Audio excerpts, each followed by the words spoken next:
So proper presentation from a holster is a 5-step process. Step number 1, your dominant hand, the hand that pulls the trigger of that firearm, and your non-dominant hand come together on your stomach, just above your belly button. Your dominant hand finds its way over to the stock of that gun, wherever that may be.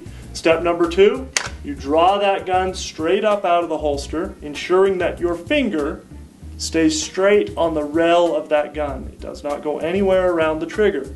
Step number 3, firearm rotates towards the target, comes up and meets your non-dominant hand up in front of your face. The reason I'm bringing this firearm up into my line of sight is because I could make a pretty accurate shot at this point if I had to.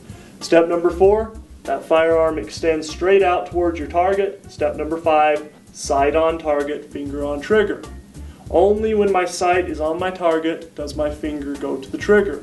When you reholster, you follow those same 5 steps in reverse to reholster that firearm. If you practice this enough, it will become something you can do fairly quickly. That if you were involved in a situation, you could draw that firearm and use it fairly quickly.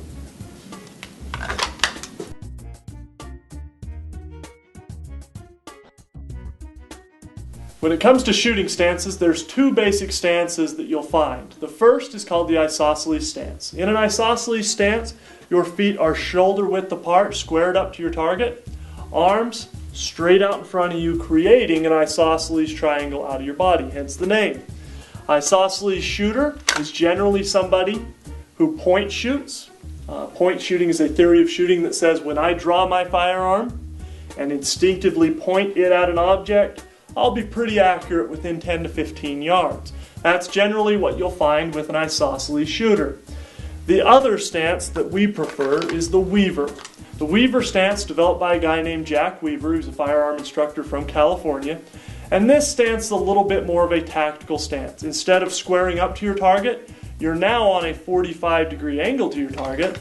It allows you to draw across your body, fully extending your dominant arm, while keeping your non-dominant arm on a 45-degree angle. What you're doing is creating isometric tension between your 2 hands, which gives you a much more stable shot, as well as presents a smaller target for somebody to shoot back at, and allows you to keep your body in between the firearm and your target.